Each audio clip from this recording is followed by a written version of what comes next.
Vamos a hablar un poco de política nacional aquí en Paso Valores. Y del otro lado de la línea está una persona que hace un tiempo que no hablamos con él y es un abogado especialista en derecho laboral. Además fue en los últimos años diputado nacional, ha llegado a ser el jefe de la bancada en ese momento del Frente para la Victoria en la Cámara Baja y él es Héctor Recalde. ¿Qué tal, Héctor? ¿Cómo te va? Marcelo Aymar te saluda. ¿Cómo estás? ¿Qué tal, Marcelo? ¿Cómo estás? Gracias por llamar. No, gracias a vos por estos minutos, por prestarte al diálogo. Y yo cuando estaba comenzando el programa, recién estaba diciendo, Sí. ahora te voy a leer una frase que a mí me pareció realmente muy atinada de Alberto Fernández el otro día en el discurso que dio ante el Foro Económico Mundial de Davos.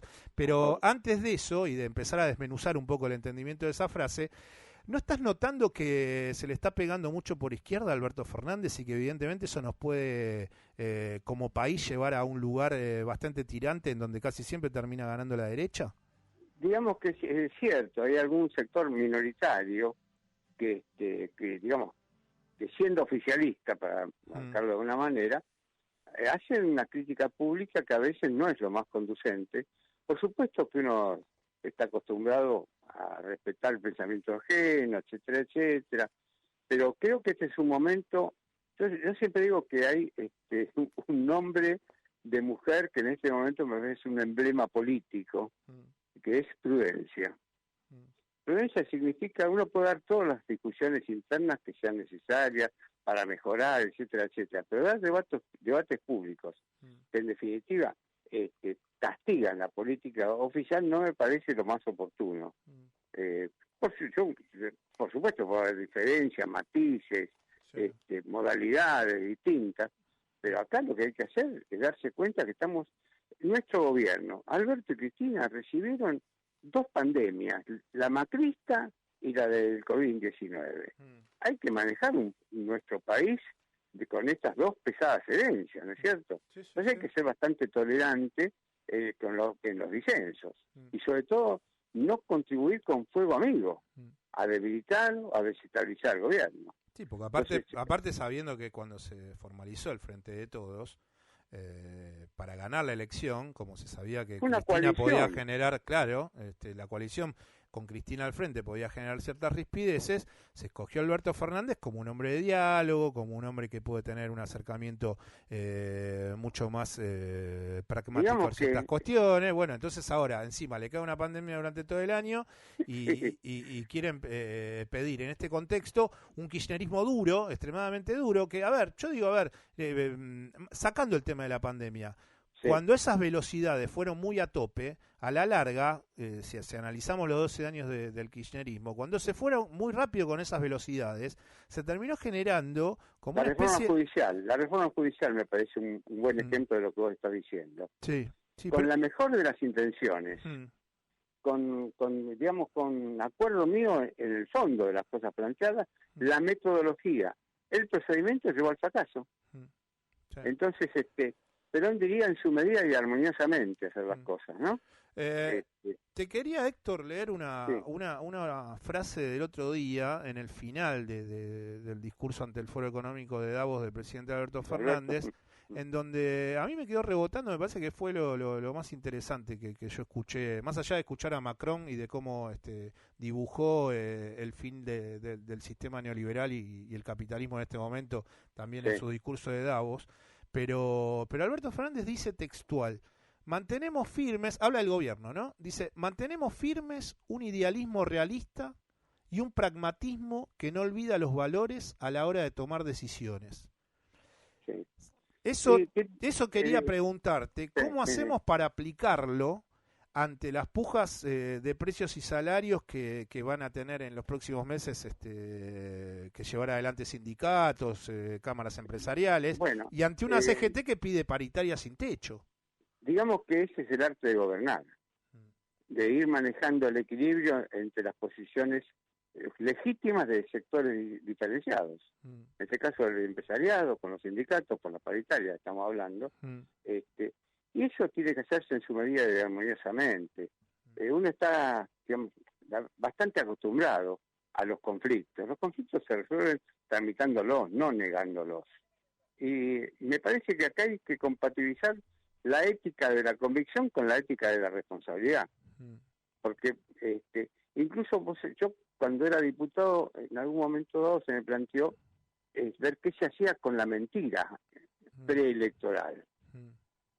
Por ejemplo, con Macri, ¿no? Claro. Y llegué, digamos, a la conclusión de que no podía escribir nada, porque ponía en riesgo la buena fe. Algún candidato de muy buena fe, puede prometer en su campaña electoral algo que después no lo logra. Pero no lo logra porque las circunstancias se lo impidieron, pero no lo hace de mala fe. Entonces, por aquel principio de que vale más que se libre un culpable que se encarcela un inocente, bueno, no propuse ninguna reglamentación de las promesas electorales. Y con la ejecución del gobierno pasa lo mismo. Después uno se enfrenta con la realidad que limita, y sobre todo, en este momento, digamos que es excusable casi te diría cualquier promesa preelectoral. Porque ¿quién podía imaginar la pandemia que sobrevino? Y esto tiene que ver también, lo que estabas hablando recién, me acordaba de Perón cuando hablaba de la universalización, que fue la globalización. Este es un problema mundial. La verdad que vos sabés que yo tuve el privilegio de escucharlo personalmente a Perón en 1975.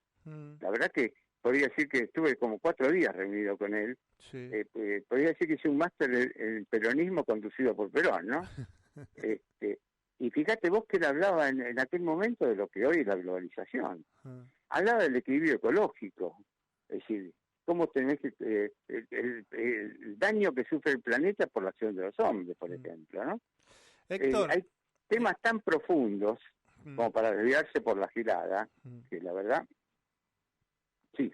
No, lo que quería tratar de consultarte es, nosotros bregamos por un mecanismo que el gobierno está llevando adelante. Se ve que con la presidencia del secretario de Asuntos Estratégicos, de Gustavo Vélez, que también va a estar al frente del Consejo Económico y Social, y en esas conversaciones que se vayan a llevar adelante en el próximo tiempo, donde va a haber organizaciones sociales, empresariados, sindicatos, la pregunta tiene que ver si no sería mucho más conveniente, y si vos crees que esto puede ser factible, que la CGT se encuentre unida en esa mesa de Consejo Económico y Social, y esto implica, si vos ves que Daer y Hugo Moyano pueden llegar conjuntamente con Acuña a llevar a un acuerdo de una unificación de la CGT, obviamente sumando a la CTA, a la CTA autónoma, ¿no? Pero entendiendo y a los sectores sociales. Sí, pero entendiendo que hay una nueva representación política claro, de esos sectores, ¿no? porque si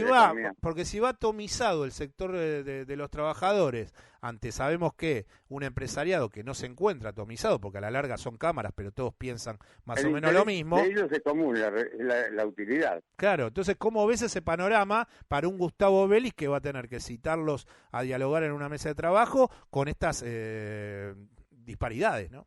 Bueno, digamos que Gustavo Vélez tiene cintura para lograr acuerdos. Y además los representantes sindicales en este momento, ¿sabes qué unifica un programa común? Discutir sobre un programa común y de llevar unidos las fuerzas sindicales para defender ese programa común. En vez, es decir, cuando no se discuten personalidades, cargos, sino programas, es más fácil llegar a un acuerdo. Más allá de que alguno tire más por izquierda y otro tire más por derecha, hay que buscar el equilibrio y plantear, insisto, un programa común. Y en este sentido, ¿vos sabés cuántas veces pensé en alguna sigla que unifique a todos los sectores sindicales? Porque son varios, no solamente CTA hay 2 y media, digamos. Sí.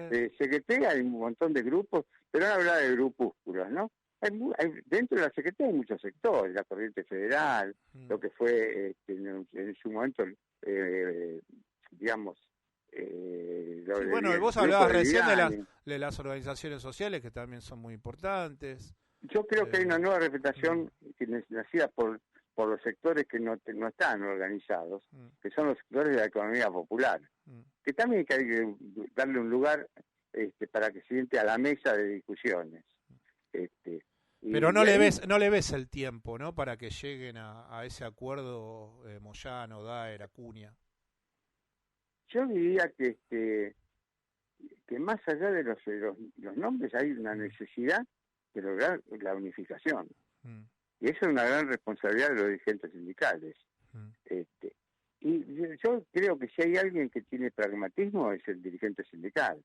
Está muy pegado, muy ligado a las necesidades básicas de trabajadoras y trabajadores. Por supuesto, a mayor capacidad, mayor responsabilidad.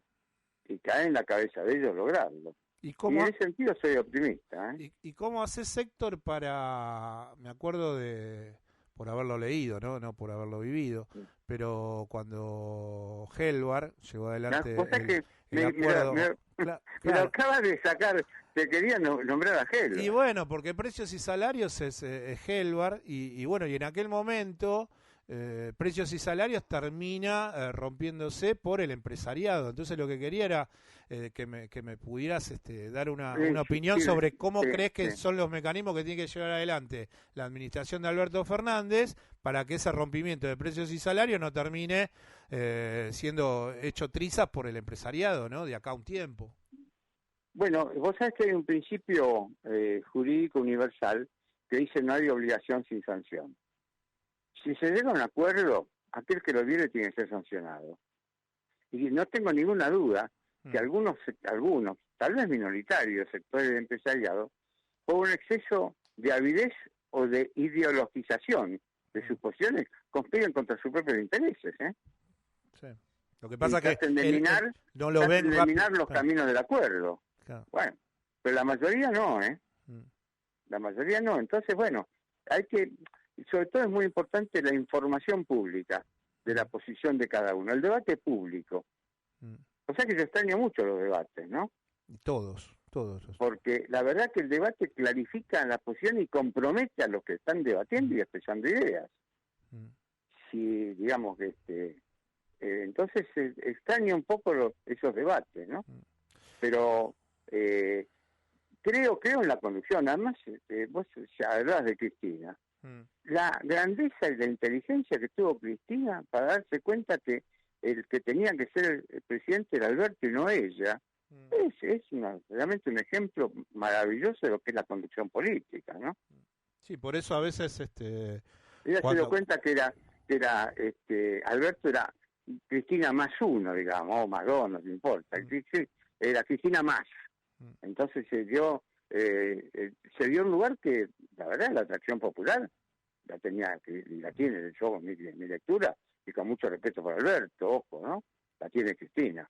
No, y todos sabemos cuál es el rol que tiene la vicepresidenta dentro de la coalición del Frente de Todos, pero cuando yo a veces veo, no sé si tanto dirigente, me parece que también como mucho periodismo, que no espera, que evidentemente no entiende la complejidad de este momento y que pide conflicto permanente cuando vos decís, bueno, a ver, yo me sumo al tren del conflicto permanente y a la larga termino dañando a la mayoría de los argentinos, porque yo con un empresario me tengo que sentar para que le dé trabajo a los argentinos. Y si yo presiono al gobierno diciendo, che, no se van a sentar con ellos si no dejan amilanarse, porque si no, evidentemente, va a pasar lo que pasó siempre con el empresariado, a la larga terminás destruyendo para adentro y tampoco funcionales al adversario. Claro, y no proponiendo para afuera la tranquilidad que necesita el trabajador de decir, bueno, che, vamos a superar una pandemia, no vayamos con tantas velocidades, porque el capital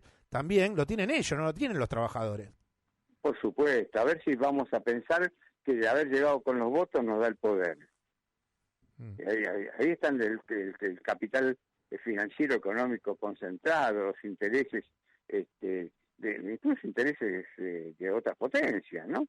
Me parece que esa es me parece, Héctor, que eso es una rémora de lo que deja la pandemia, que nosotros como humanidad veníamos a 180 kilómetros por hora y evidentemente en esta cuestión de demanda permanente vino una pandemia que te dijo, che, frena en seco. Y en ese frena en seco hay cosas que ciertas personas no pueden acomodarse. Y en ese acomodarse es, bueno, pará, Alberto tiene que calibrar. Me parece que ahí está un poco el eje del 2021. pensar un gobierno como si no hubiera pandemia digamos, forma parte Einstein diría forma parte de la locura, ¿no? Entonces, no podés tener los mismos métodos en un estado normal que en un estado sometido a la pandemia. Entonces hay que rebobinar y replantear todos los posicionamientos. Y por eso hablaba de la prudencia. No puedes pedir lo mismo en una situación anormal que en una situación normal. Y obviamente, pero eso lo dijo Alberto, hay que empezar de abajo para llegar a todos. Por supuesto que esa me parece una definición bastante central, ¿no? Héctor, sí. Nada, quería agradecerte por pensar estas cosas unos minutos y con la audiencia. Estos reportajes como que está haciendo vos ayudan a reflexionar en voz alta y escuchar al otro y ver que, digamos, qué camino andás y cómo podés mejorar tus posiciones incluso, ¿no? Y aparte, así que te agradezco el llamado, ¿no? Pero Héctor, aparte yo creo que hay mucha gente que le está pasando mal y que a veces se envalentona con ciertos mensajes porque ve su realidad, que esta pandemia la dejó realmente al costado del camino y empieza a generar internamente una especie de indignación que no sabe dónde colocarla, y ahí es donde termina siendo rehén de lo que nos pasó durante el final del 2015 a la sociedad argentina, que cuando muchos periodistas decíamos, a ver, por más que me digas kirchnerista o no kirchnerista, te estoy diciendo que el camino que propone Mauricio Macri tiene que ver con agrandar las desigualdades. Y en ese momento nos decían, no, pero vos sos kirchnerista, vos sos cristinista. No, yo lo que te estoy diciendo es que este camino, no solamente con Macri, con Martínez Dios y con otras realidades y otros ejemplos, y con Cavallo y lo que pasó en los 90, siempre nos llevó a que el pueblo argentino terminó siendo más pobre. Entonces no caigamos de nuevo en ganarnos en esa ansiedad y decir, che, no, porque Alberto tiene que ir más rápido, porque Alberto tiene que plantársele a Roca, porque Alberto tiene que ir contra el sector agropecuario y sacarle ya todas las vacas que tienen. Es complicado, es complicado. Bueno, por eso, pero me parece que lo que hay que hacer, digamos, la palabra que utilizaba Perón era persuadir. Acercarse amablemente al que piensa distinto, sobre todo si son compañeros, estamos más o menos en el mismo camino, para hacer estas reflexiones como las que estamos haciendo vos y yo en este momento, y aconsejar prudencia. Avancemos en su medida y armoniosamente, pero no choquemos con la realidad. Está bien, en mayo francés, en el 68, se decía pidamos lo imposible, pero bueno, fue mayo francés. Hoy lo que hay que plantearse es qué es lo posible para ir avanzando paulatinamente. Sí, el conflicto puede ser muy apasionante. Hoy avanzar es no retroceder, mirá. Sí. Claro. El conflicto puede ser muy apasionante, pero también te puedes encontrar solo, ¿no? Y perdiendo lo que perdías. Son los ímpetus juveniles que está bien en un pibe de 16 años. Pero bueno, porque no tiene la experiencia que tiene un veterano. Pero, digamos, la conducción la tienen los veteranos realmente, ¿no? Hay que escuchar a los pibes y hablar con los pibes y las pibas para sumarlos en esta pelea. Acá, digamos, lo que hay que pretender, me parece a mí, hay un nombre que es la igualdad. Y fíjate vos cómo se van ampliando los principios y las convicciones con la realidad. Yo hace 15 años ni hablaba del feminismo. Y a partir de Ni Una Menos, incorporo cuando peleo por la República, la democracia, agrego el feminismo. Y me declaro feminista, porque digamos, la realidad y las enseñanzas de la lucha de las mujeres me llevó a ampliar estas convicciones, estos principios. Hace 20 años no pensabas en eso. Bueno, eso también significa no cerrarse y abrirse a los nuevos horizontes. Y esto es bueno, por eso insisto, cómo extraño los debates. Ya van a sería tan enriquecedor, ¿viste? Porque el laburante, la mujer que trabaja, la verdad que no tiene tiempo para dedicarse a analizar esto. Y sería bueno que lo escuche por radio, que lo vean en un canal de televisión, ¿viste? Y llegara. Martín Fierro decía, el fuego para calentar debe ir siempre desde abajo. Yo tuvimos un programa de televisión, lo conduje como 14 años, nació del movimiento obrero, se llamaba Desde Abajo. Entonces, yo lo llevo en mi ADN, ¿viste? Siempre defendía a los laburantes, a las mujeres que trabajan, a los hombres que trabajan. Entonces, para mí resulta natural expresarme de esta manera, no tengo que forzar nada. Héctor, pero hay que abrirse ante nuevos horizontes también. Muchísimas gracias por estos minutos, buen fin de semana y nada, estaremos hablando en un rato, en unos meses. Un abrazo, buen fin de semana. Chau, chau. Gracias, igualmente, hasta luego. Quien está hablando con nosotros era el abogado laboralista y además ha sido en su momento diputado y ha llegado a ser el jefe de bloque del Frente para la Victoria, Héctor Recalde, quien está hablando con nosotros.